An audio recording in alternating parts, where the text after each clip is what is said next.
আমি শুভেন্দু অধিকারী ঈশ্বরের নামে শপথ করিতেছি যে ভারতের সার্বভৌমত্ব ও অখণ্ডতা রক্ষা করিব। পশ্চিমবঙ্গে জমকালো আয়োজনে মুখ্যমন্ত্রী হিসাবে শপথ নিলেন বিজেপি নেতা শুভেন্দু। মন্ত্রী হচ্ছেন 5 বিধায়ক।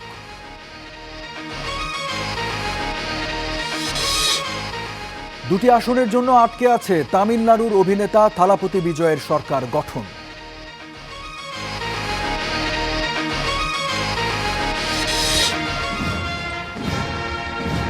На Красную площадь.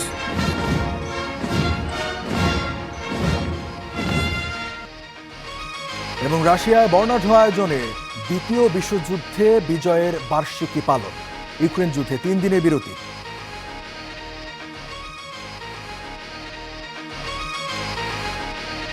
স্বাগত স্টার ওয়ার্ল্ডে, সাথে আছে রঞ্জিত দেখার। এতক্ষণ সংবাদ শিরোনাম দেখছিলেন, এবারে জানাবো সবের বিস্তারিত। পশ্চিমবঙ্গের নবম মুখ্যমন্ত্রী হিসেবে শপথ নিলেন বিজেপি নেতা শুভেন্দু অধিকারী। মন্ত্রী হিসেবে শপথ নিয়েছেন 5 বিধায়ক দিলীপ ঘোষ, অগ্নিমিত্রা পাল, অশোক কীর্তনিয়া, ক্ষুদিরাম টুডু এবং নিশীথ প্রামাণিক। তবে তারা কে কোন দপ্তর সামলাবেন এখনও ঘোষণা করা হয়নি তা। শপথ অনুষ্ঠানে উপস্থিত ছিলেন প্রধানমন্ত্রী নরেন্দ্র মোদী, বিজেপি ও জোট সরকারের 23টি রাজ্যের মুখ্যমন্ত্রী এবং একঝাঁক কেন্দ্রীয় মন্ত্রী। এবারই প্রথম কলকাতার ব্রিগেড প্যারেড গ্রাউন্ডে কোনো সরকারের শপথ হলো। আজকের এই শপথ গ্রহণ অনুষ্ঠান সকাল থেকেই কলকাতার ব্রিগেড প্যারেড গ্রাউন্ডে ছিল সাজ রব। অনুষ্ঠান স্থলে একে একে হাজির হন কেন্দ্র ও রাজ্য বিজেপির গুরুত্বপূর্ণ নেতা, কেন্দ্রীয় মন্ত্রী, বিজেপি ও শরিক দল থেকে নির্বাচিত বিভিন্ন রাজ্যের মুখ্যমন্ত্রীরা। আমরা এবার শুরু করতে চলেছি অনুষ্ঠান, যাদের অন্যতম বিজেপির সর্বভারতীয় সভাপতি নীতিন নবীন, প্রতিরক্ষামন্ত্রী রাজনাথ সিং, উত্তরপ্রদেশের মুখ্যমন্ত্রী যোগী আদিত্যনাথ, আসামের মুখ্যমন্ত্রী হিমন্ত বিশ্ব শর্মা, ত্রিপুরার মুখ্যমন্ত্রী মানিক সাহা, দিল্লির মুখ্যমন্ত্রী রেখা গুপ্ত, অন্ধ্রপ্রদেশের মুখ্যমন্ত্রী চন্দ্রবাবু নাইডু, মহারাষ্ট্রের মুখ্যমন্ত্রী দেবেন্দ্র ফড়নবিস, অগ্নিমিত্রা পাল, মিঠুন চক্রবর্তী সহ কেন্দ্র ও রাজ্য বিজেপির শীর্ষ নেতারা। খোঁজে আর যেতে হবে না। মঞ্চে উপবিষ্টরা যাদের অপেক্ষার প্রহর গুনছিলেন, সেই প্রধান অতিথি প্রধানমন্ত্রী নরেন্দ্র মোদীর আগমন ঘটে স্থানীয় সময় বেলা 11:30টায়। সঙ্গে আনেন রাজ্যের বিজেপির প্রধান মুখ শুভেন্দু অধিকারীকে। পশ্চিম বাঙ্গাল কি এরপরই শুরু হয় বিধানসভা নির্বাচনে বিজয়ীদের শপথ কার্যক্রম। আমি শুভেন্দু অধিকারী ঈশ্বরের নামে শপথ করিতেছি যে। শুরুতেই মুখ্যমন্ত্রী শুভেন্দু অধিকারীকে শপথ পড়ানো হয়। তৃণমূলকে হারিয়ে ঐতিহাসিক বিজয়ের নেতৃত্ব দেওয়ার পুরস্কার পেলেন তিনি। শুভেন্দুর মন্ত্রিসভায় 5 জনের নাম ঘোষণা করা হয়। তারা হলেন দীপালি ঘোষ, অগ্নিমিত্রা পাল, অশোক কীর্তনিয়া, নিশীথ প্রামাণিক ও ক্ষুদিরাম টুডু। রাজ্যপাল RN রবির কাছে মন্ত্রী হিসেবে শপথ নেন তারা। প্রথমে মঞ্চে যান দিলীপ ঘোষ, তারপর অন্যরা। সাঁওতালি ভাষায় শপথ বাক্য পাঠ করেন বাঁকুড়ার রানীবাঁধের বিধায়ক ক্ষুদিরাম টুডু।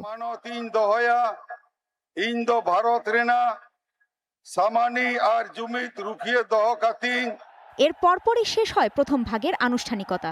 নেমে যাবার আগে মিঠুন চক্রবর্তী সহ মঞ্চে উপবিষ্টদের সাথে কুশল বিনিময় করেন নরেন্দ্র মোদী। এবার পশ্চিমবঙ্গে 294 আসনের বিধানসভার 207টি আসন পেয়ে ক্ষমতায় আসে বিজেপি। মন্ত্রিসভার শপথ গ্রহণে হাজির বহু কর্মী সমর্থক। ব্রিগেডে হাজির হাজার হাজার বিজেপি সমর্থক মোদীর নামে উচ্ছ্বাস করেন। শোনা যায় জয় শ্রীরাম স্লোগানও। কাজী শাহরিন, স্টার নিউজ। এদিকে শপথের পরই মুখ্যমন্ত্রী শুভেন্দু অধিকারী বলেন, আমি এখন মুখ্যমন্ত্রী, আমি এখন সকলের। শপথ নিয়ে ব্রিগেড প্যারেড গ্রাউন্ড থেকে জোড়াসাঁকো ঠাকুরবাড়ি গিয়ে তিনি এই মন্তব্য করেন। বলেন, পশ্চিমবঙ্গের অনেক ক্ষতি হয়ে গিয়েছে।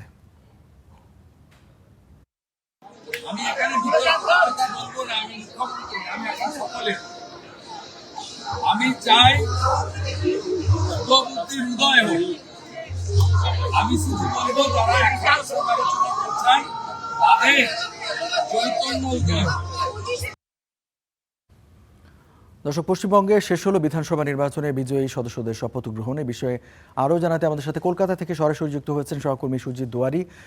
সুজিতের কাছ থেকে জানতে চাইব, সুজিত, শপথ নেয়াদের মধ্যে কে কোন মন্ত্রণালয়ের দায়িত্ব পাচ্ছেন কিছু জানা গেল কিনা, এবং মুখ্যমন্ত্রী হিসেবে শুভেন্দু কি আজই তার দপ্তরে বসছেন বা কার্যক্রম শুরু করছেন?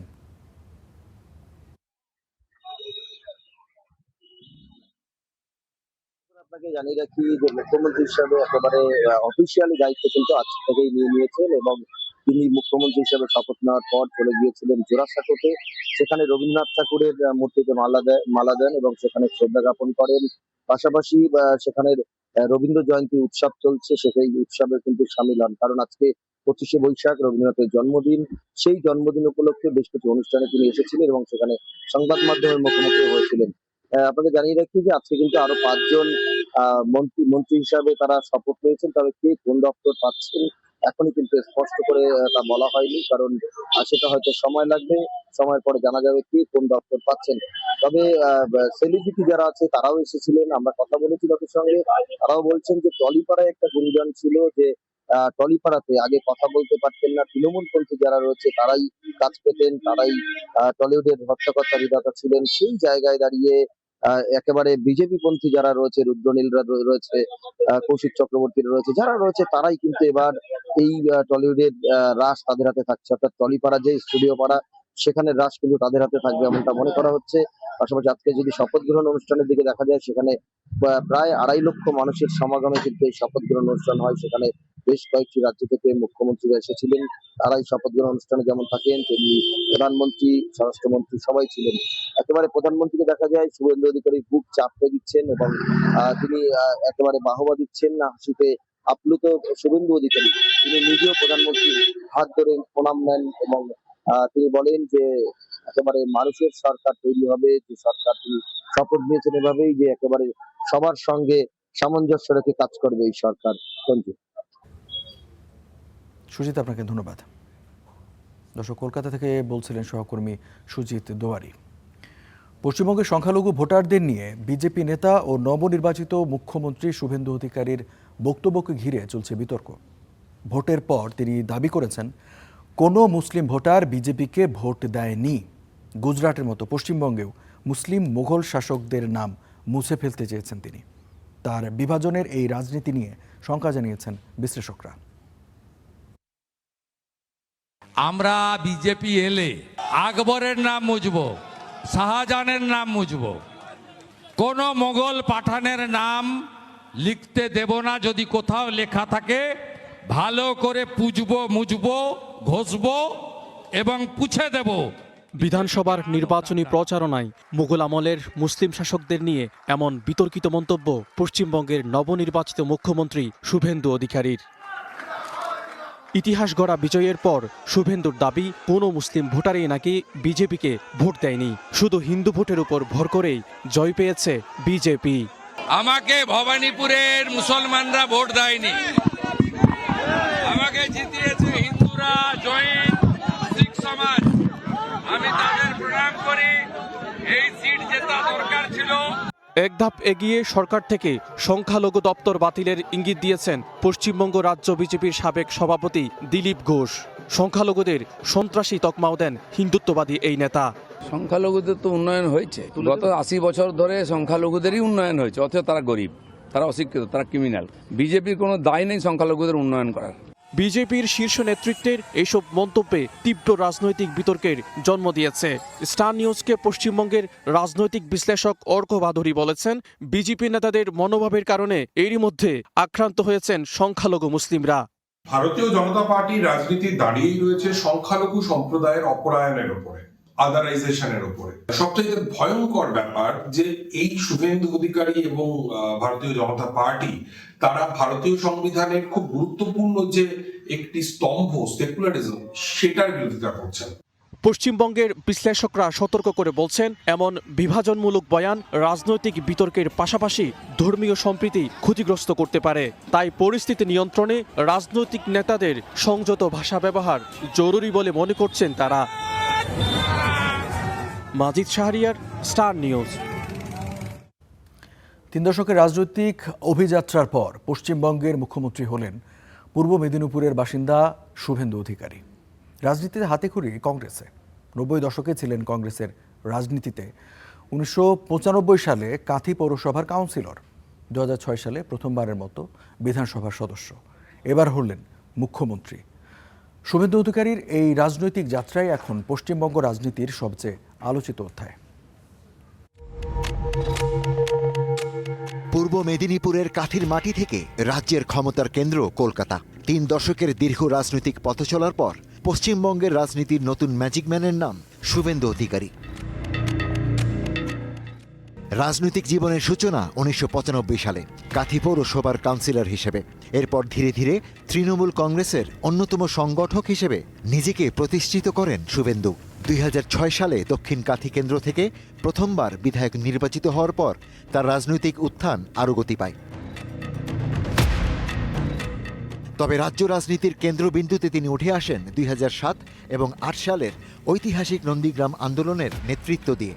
সেই আন্দোলনই তৎকালীন বাম সরকারের বিরুদ্ধে জনমত গড়ে তোলে। সেই থেকে মমতা বন্দ্যোপাধ্যায়ের অত্যন্ত ঘনিষ্ঠ সহযোদ্ধা হিসেবে পরিচিত পান শুভেন্দু অধিকারী। তৃণমূল সরকারের আমলে পরিবহন ও সেচ দপ্তরের মতো গুরুত্বপূর্ণ মন্ত্রিত্ব সামলেছেন তিনি। কিন্তু 2020 সালে আদর্শগত ও সাংগঠনিক মতপার্থক্যের জেরে তৃণমূল ছেড়ে বিজেপিতে যোগ দেন শুভেন্দু। সাল 2021 বিধানসভা নির্বাচনে নন্দীগ্রামে সরাসরি মুখোমুখি হন মমতা বন্দ্যোপাধ্যায়। অত্যন্ত হাড্ডাহাড্ডি লড়াইয়ে মুখ্যমন্ত্রীকে পরাজিত করে তিনি জাতীয় রাজনীতিতেও আলোচনার কেন্দ্রে উঠে আসেন। সেই জয়ের পর জায়ান্ট কিলার তকমা পান শুভেন্দু। 2026 সালের বিধানসভা নির্বাচনে আরও বড় রাজনৈতিক ঝুঁকি নেন তিনি। নিজের শক্ত ঘাঁটি নন্দীগ্রামের পাশাপাশি ভবানীপুর থেকেও প্রতিদ্বন্দ্বিতা করেন শুভেন্দু। 2 কেন্দ্রেই জয় তুলে নেওয়ার পাশাপাশি বিজেপিও রাজ্যে ম্যাজিক ফিগার অতিক্রম করে সরকার গঠনের অবস্থানে পৌঁছে যায়। রাজনৈতিক পর্যবেক্ষকদের মতে যখনই কেন্দ্র সরকার রাজ্য সরকারের নিয়ন্ত্রণ পায় তখনই জনপ্রত্যাশা পূরণে ব্যর্থতার খবর গণমাধ্যমের শিরোনাম হয়। শুভেন্দু অধিকারী কি পারবেন ডাবল ইঞ্জিন সরকারের ব্যর্থতার ইতিহাস গোটাতে? তা জানতে অপেক্ষা করতে হবে সবাইকে। Ishtiaq Hossain, star news. মাত্র 2টি আসনের জন্য আটকে আছে তামিলনাড়ুতে অভিনেতা থালাপতি বিজয়ের দল টিভিকের সরকার গঠন। বিধানসভায় টিভিকে পেয়েছে 107টি আসন। সরকার গঠনের জন্য দরকার 118টি। কংগ্রেস ও বামপন্থীদের সমর্থনে এখন পর্যন্ত টিভিকের সংগ্রহ দাঁড়িয়েছে 116টি। দরকার আরও 2টি আসন। এদিকে 10 মের মধ্যে সরকার গঠন করতে না পারলে তামিলনাড়ুতে রাষ্ট্রপতি শাসনের শঙ্কা রয়েছে। তামিলনাড়ুতে বিধানসভার ভোটে 108টি আসন পেয়ে এগিয়ে ছিল তামিল ছবির নায়ক থালাপতি বিজয়ের দল থামিলাগা ভেটরি কাজাগাম বা টিভিকে। বিজয় নিজে জয় পান 2টি আসনে।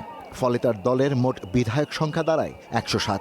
234 আসনের তামিলনাড়ু বিধানসভায় সরকার গঠনের জন্য দরকার 118টি আসন। এককভাবে সরকার গঠন করতে না পারায় জোটগতভাবে চেষ্টা করেন থালাপতি। দৌড়ঝাঁপ শুরু করেন। এরই মধ্যে কংগ্রেস ও বাম দল তার সঙ্গে সরকার গঠনে একমত হয়। ফলে তার জোটগত আসন দাঁড়ায় 116টিতে। তামিলনাড়ুর গণমাধ্যম বলছে বাকি থাকা 2টি আসনের বিষয়েও সমঝোতা হয়েছিল। ইন্ডিয়ান ইউনিয়ন মুসলিম লীগ নামের দলটির হাতে রয়েছে 2টি আসন। এই 2টি আসন হলেই সরকার গঠনের 118 আসন হয়ে যেত থালাপতির জোটের। দলটি প্রথমে সমর্থনের কথা জানালেও পরে সিদ্ধান্ত থেকে সরে আসে। মুসলিম লীগ জানায় ক্ষমতাসীন ডিএমকের নেতৃত্বাধীন জোটে যোগ দেওয়ার সিদ্ধান্ত নিয়েছে। তাদের হাতে থাকা আসন 2টি এবারে সরকার গঠনে সৃষ্টি করেছে বড় সমীকরণ। সরকার গঠনের প্রক্রিয়া শুরুর জন্য শুক্রবার সন্ধ্যায় রাজ্যপাল রাজেন্দ্র আর্লেকারের সাথে দেখা করেন বিজয়। কিন্তু দলগুলোর সমর্থন ও 118 আসনের সমর্থনের বিষয়ে কোনো চিঠি না থাকায় বিজয়কে ফিরিয়ে দেন রাজ্যপাল। এবারের নির্বাচনে একক জয় পেতে চেয়েছিল বিজয়ের দল টিভিকে, কিন্তু প্রয়োজনীয় আসন না পেয়ে তাকে জোট নির্ভর সরকারের দিকে এগোতে হয়। রাজ্যপালের এই হস্তক্ষেপকে সংসদীয় নীতির লঙ্ঘন বলে সমালোচনা করেছেন বাম নেতারা। তামিলনাড়ু বিধানসভার মেয়াদ শেষ হচ্ছে 10 মে। তার আগেই টিভিকে সরকার গঠনে ব্যর্থ হলে তামিলনাড়ুতে রাষ্ট্রপতি শাসনের শঙ্কা রয়েছে। Ishtiaq Hossain, star news. Iran যুক্তরাষ্ট্রের স্থায়ী যুদ্ধবিরতিতে পৌঁছাতে আজ তেহরানের কাছ থেকে জবাব পাওয়ার আশা করছে ওয়াশিংটন। এক প্রশ্নের জবাবে ট্রাম্প জানিয়েছেন ইরান ইচ্ছাকৃতভাবে বিলম্ব করছে কিনা তা শীঘ্রই জানা যাবে। তবে ট্রাম্পের আশা আজ রাতের মধ্যেই ইরান জবাব দেবে। আর ইরানের অভিযোগ, যখনই কূটনৈতিক সমাধানের সুযোগ আসে তখনই যুক্তরাষ্ট্র বেপরোয়া হামলার পথ বেছে নেয়। ইরানের পররাষ্ট্রমন্ত্রী আব্বাস আরাঘচি বলেছেন, ওয়াশিংটন এসব করে স্থূল চাপ প্রয়োগের কৌশল নিচ্ছে কিনা সেটি খতিয়ে দেখছে তেহরান। এর আগে দুই পক্ষই চুক্তির খুব কাছাকাছি রয়েছে বলে খবর প্রকাশ করে আন্তর্জাতিক গণমাধ্যমগুলো। কিন্তু বৃহস্পতিবার রাতে ইরানি ট্যাঙ্কার ও জাহাজে হামলা চালায় যুক্তরাষ্ট্র, পাল্টা মার্কিন যুদ্ধজাহাজে হামলা চালায় ইরান।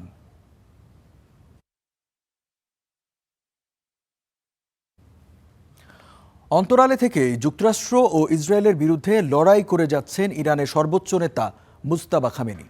তার হাত ধরেই মধ্যপ্রাচ্যে মার্কিন বাহিনীকে বড় ধরনের ক্ষতির মুখে ফেলেছে ইরানের বাহিনী। ইরানের সব পরিকল্পনার কেন্দ্রে থাকলেও তার অবস্থান শনাক্ত করতে ব্যর্থ মার্কিন ইসরায়েল গোয়েন্দারা, কারণ মুজতাবা কোনো ফোন বা ইলেকট্রনিক ডিভাইস ব্যবহার করেন না।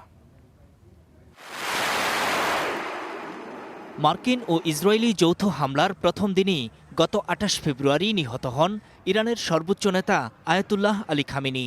এরপর সপ্তাহখানেকের মাথায় ৮ মার্চ সর্বোচ্চ নেতার দায়িত্ব দেয়া হয় তারই ছেলে মোজতাবা খামেনিকে। যুদ্ধ আর অনিশ্চয়তার মধ্যে এই ২ মাসেরও বেশি সময়ে তিনি লোকচক্ষুর আড়ালেই রয়ে গেছেন। ইরানের সর্বোচ্চ নেতা হিসেবে মোজতাবা খামেনিকে প্রকাশ্যে দেখেনি বিশ্ব। কিন্তু কেন তিনি সামনে আসছেন না, এই নিয়ে নানা মূল্যায়ন রয়েছে যুক্তরাষ্ট্রের। বলা হচ্ছে তিনি মার্কিন ও ইসরায়েলি হামলায় আহত হয়েছেন। এমন বাস্তবতায় মোজতাবাকে নিয়ে কাজ করেছে মার্কিন গোয়েন্দারাও।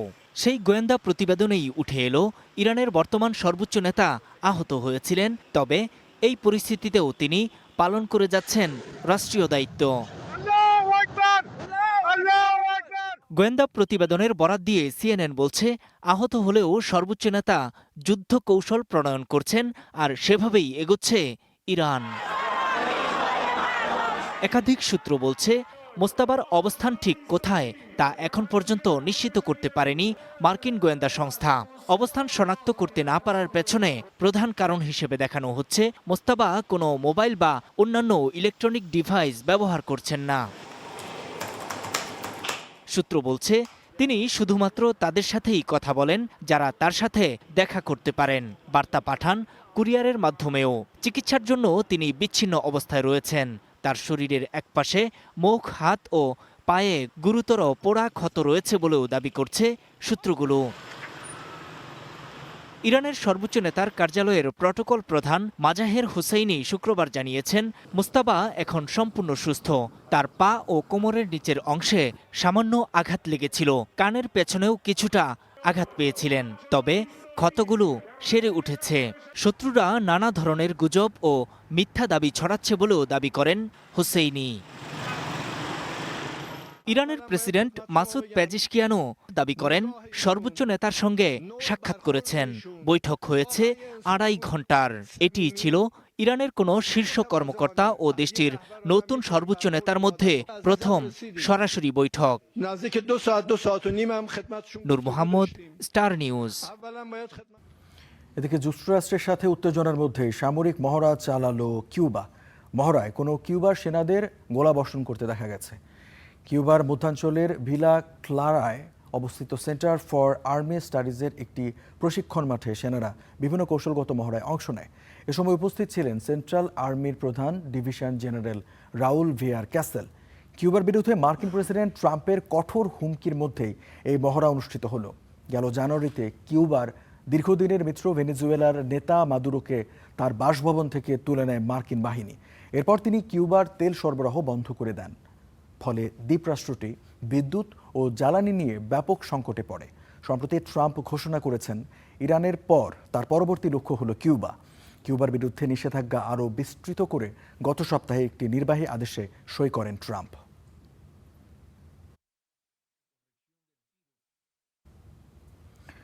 প্রাণঘাতী হান্টা ভাইরাসে আক্রান্ত যাত্রীদের নিয়ে আগামী 10 মে স্পেনের উপকূলে পৌঁছাবে ক্রুজ শিপ এমভি হন্ডিয়াস। বিলাসবহুল এই প্রমোত্তরিতে আছেন 23টি দেশের 149 জন যাত্রী। স্পেনের কর্মকর্তারা জানান যে আগামী রবিবার জাহাজটি তীরে তেরিনিফ উপকূলে পৌঁছাবে, তবে সরাসরি বন্দরে ভিড়বে না। সেখান থেকে ছোট ছোট নৌকায় করে যাত্রীদের তীরে আনা হবে। দ্বীপটির স্থানীয় কর্তৃপক্ষের অনুরোধেই এই ব্যবস্থা নেওয়া হয়েছে। তীরে পৌঁছানোর পর জাহাজের সব যাত্রী ও ক্রুদের স্বাস্থ্য পরীক্ষা করা হবে। বলে জানিয়েছেন বিশ্ব স্বাস্থ্য সংস্থার কর্মকর্তারা। এরপরই ঝুঁকি সম্পর্কে পূর্ণাঙ্গ চিত্র পাওয়া যাবে। সম্প্রতি হান্টা ভাইরাসের আক্রান্ত হয়ে এই প্রমোত্তরীর 3 যাত্রী মারা গেছেন। আরও 4 জনের শরীরে সংক্রমণ নিশ্চিত করা হয়েছে এবং 3 জনের আক্রান্ত হবার শঙ্কা আছে।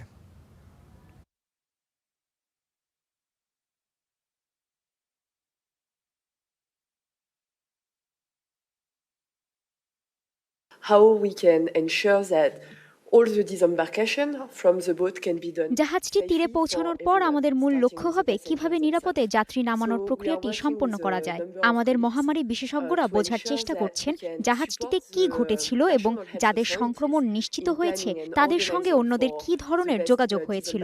এর মাধ্যমে আমরা ঝুঁকি মূল্যায়নের জন্য তথ্য সংগ্রহ করছি। জাহাজটি পৌঁছানোর পর প্রশিক্ষিত মেডিকেল টিমের মাধ্যমে সব যাত্রী ও ক্রু সদস্যদের স্বাস্থ্য পরীক্ষা করা হবে। দ্বিতীয় বিশ্বযুদ্ধের সমাপ্তি উদযাপন উপলক্ষে 3 দিনের যুদ্ধবিরতিতে রাজি হয়েছে ইউক্রেন ও রাশিয়া। এ সময় 1000 করে মোট 2000 বন্দি বিনিময়ের জন্য রাজি হয়েছে কিয়েভ ও মস্কো। মার্কিন প্রেসিডেন্ট ডোনাল্ড ট্রাম্প নিজ সামাজিক যোগাযোগ মাধ্যমে এই 3 দিনের যুদ্ধবিরতির ঘোষণা দেন। পরে তা নিশ্চিত করে রাশিয়া ও ইউক্রেন। তবে এই যুদ্ধবিরতি নিয়ে আশাবাদী নন ইউক্রেনের বাসিন্দারা। মস্কোর রেড স্কোয়ারে বর্ণাঢ্য সামরিক কুচকাওয়াজে পালিত হল রাশিয়ার বিজয় দিবস। এদিন নাৎসি জার্মানির বিরুদ্ধে যুদ্ধে জয়লাভ করে সাবেক সোভিয়েত ইউনিয়ন। শ্রদ্ধা জানানো হয় দ্বিতীয় বিশ্বযুদ্ধে নিহত 2,70,00,000 সোভিয়েত নাগরিককে। ইউক্রেনের হামলার শঙ্কায় কিছুটা সীমিত ছিল এবারের আয়োজন। ছিল না ভারী সামরিক সরঞ্জামের প্রদর্শনী। তবে এইবার প্রথম রেড স্কোয়ারে রুশ সেনাদের সাথে কুচকাওয়াজে অংশ নেয় উত্তর কোরিয়া। আমাদের সাফল্যের মূল চাবিকাঠি হল শক্তি, সাহস, বীরত্ব, ঐক্য এবং যে কোনো পরিস্থিতি সহ্য করার ক্ষমতা। আমাদের লক্ষ্য এক। আমি দৃঢ়ভাবে বিশ্বাস করি আমাদের উদ্দেশ্য ন্যায়সঙ্গত। আমরা একসাথে আছি। বিজয় সবসময় আমাদেরই ছিল, ভবিষ্যতেও তাই থাকবে। মস্কোর আকাশে ছিল রুশ যুদ্ধবিমানের ফ্লাই পাস্ট। সাদা, লাল ও নীল ধোঁয়ার মাধ্যমে আকাশের ক্যানভাসে ফুটে ওঠে রুশ পতাকা। এ উপলক্ষে রুশ ইউক্রেন যুদ্ধে চলছে 3 দিনের বিরতি, যার প্রস্তাব দিয়েছিলেন মার্কিন প্রেসিডেন্ট। দুই পক্ষই বিনিময় করতে যাচ্ছে নিজেদের হাতে আটক 1000 যুদ্ধবন্দী। রাশিয়া মার্কিন প্রেসিডেন্ট ডোনাল্ড ট্রাম্পের 3 দিনের যুদ্ধবিরতির প্রস্তাবকে স্বাগত জানিয়েছে। দুই পক্ষ 1000 জন করে বন্দি বিনিময় করতে রাজি হয়েছে। যুদ্ধবিরতির মূল লক্ষ্যই হল বন্দি বিনিময়ের প্রক্রিয়া সহজ করা। তবে 3 দিনের যুদ্ধবিরতি নিয়ে ইউক্রেনের নাগরিকদের আছে মিশ্র প্রতিক্রিয়া। এই যুদ্ধ দীর্ঘ সময় ধরে চলছে। আমি মনে করি না এই 3 দিনের যুদ্ধবিরতি কোনো কাজে আসবে। এটি খুব ভালো সিদ্ধান্ত। অন্তত কয়েকদিনের জন্য আমরা শান্তিতে হামলার ভয় ছাড়াই ঘুমাতে পারবো।